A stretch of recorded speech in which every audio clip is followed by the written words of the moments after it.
अगर आप साईं बाबा को अपना मान लेते हैं, उनको अपना गुरु, अपना ईश्वर और उनका ध्यान करना शुरू कर देते हैं, तो बाबा हमेशा आपके साथ खड़े हो जाते हैं। और ये कहानी आज की नहीं, ये कहानी आज से लगभग 113 साल पुरानी है, सन 1912 की है। एसबी धूमल जो बाबा के भक्त रहे थे और वो जो हैं एक लॉयर थे, और बहुत बड़े लॉयर होने के साथ साथ वो कई सारे मैटर्स पर, कई सारे केसेस पर और यहाँ तक कि कई सारे ऑर्डर्स पर बाबा से चर्चा करते रहते थे, क्योंकि वो पत्र लिखते थे शिरडी और श्यामा के थ्रू वो बाबा से कनेक्टेड रहते थे।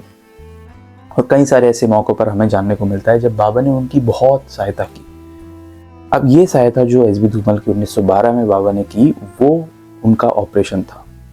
देखिए, जो एसबी धूमल थे उनको एक ऑपरेशन करवाना था, और क्योंकि बाबा की इजाज़त के साथ वो ऑपरेशन रूम में गए तो सही, लेकिन वो डरे हुए थे कि ऑपरेशन कैसा होगा।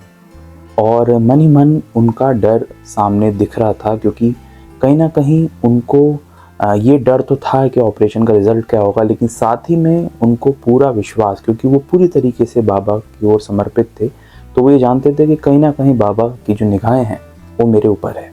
लेकिन फिर भी थोड़ा बहुत डर उनके मन में घूम रहा था। और क्योंकि उस ज़माने में क्लोरोफॉर्म जो कि एक केमिकल होता है, उसके माध्यम से बेहोशी की हालत में ऑपरेशन किया जाता था। 1912 में एक दिन ऐसा आया जब उनका ऑपरेशन होना तय हुआ, और फिर जब उनका ऑपरेशन होने लगा तो जो डॉक्टर्स हैं उन्होंने उनको क्लोरोफॉर्म दिया, जिससे वो आधी नींद की अवस्था में चले गए। जब वो आधी नींद की अवस्था में थे और कुछ हद तक उन्हें ऐसा लग रहा था, डर लग रहा था, तो वो अचानक देखते हैं कि उनके सिरहाने एक कुर्सी है, और उस कुर्सी पर साईं बाबा बैठे हुए हैं, और जो उनके सर के सिरहाने ही हैं बिल्कुल नज़दीक। वो बाबा को देखते हैं, और क्योंकि वो आधी नींद की अवस्था में थे तो वो कुछ बोल तो नहीं पाते, लेकिन वो इस बात का एहसास उस वक्त उन्हें होता है कि बाबा को मैं समर्पित हूँ, मैं बाबा को मानता हूँ, तो बाबा भी मेरा ध्यान रखते हैं, वो मेरे सिरहाने ही बैठे हैं, तो अब कुछ भी हो जाए, कुछ भी हो जाए, ये ऑपरेशन गलत हो ही नहीं सकता। जब वो बाबा को अपने सिरहाने बैठे हुए देखते हैं तो ऑपरेशन उनका बहुत लंबे समय तक चलता है, और ऑपरेशन के बाद जो ऑपरेशन का रिजल्ट है वो 100% सक्सेसफुल आता है। मतलब जो ऑपरेशन है वो पूरी तरीके से सक्सेस हो गया।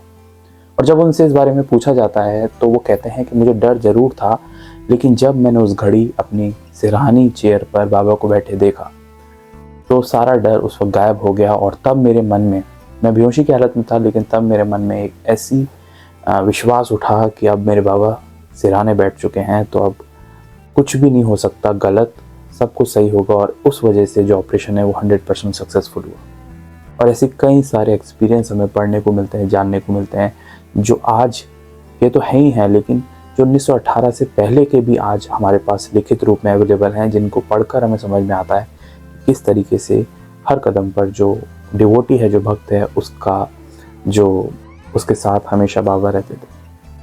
और ऐसी ही ढेर सारी असली कहानियाँ इस चैनल पर अपलोडेड हैं, जिनसे आपको बहुत कुछ सीखने को मिलता है, समझने को मिलता है। और मैं हमेशा ये कहता हूँ कि बाबा के बारे में जानना है तो उनके भक्तों के बारे में जानो, क्योंकि उनसे हमें फर्स्ट हैंड इन्फॉर्मेशन मिलती है कि उन्होंने बाबा को सामने देखकर क्या एक्सपीरियंस किया और क्या पाया। और इसी तरह से हर भक्त से जुड़ी हुई अलग अलग कहानियाँ, अलग अलग किस्से, रियल हिस्ट्री इस चैनल पर अपलोडेड है, जिन्हें जाकर आप सुन सकते हैं, समझ सकते हैं। मैं बाबा से जुड़ी हुई कहानी पढ़ता रहता हूँ, समझता रहता हूँ और आप तक पहुँचाता रहता हूँ। मिलेंगे एक नेक्स्ट वीडियो में एक नई हिस्ट्री के साथ, एक रियल कहानी के साथ। तब तक के लिए ओम साई राम।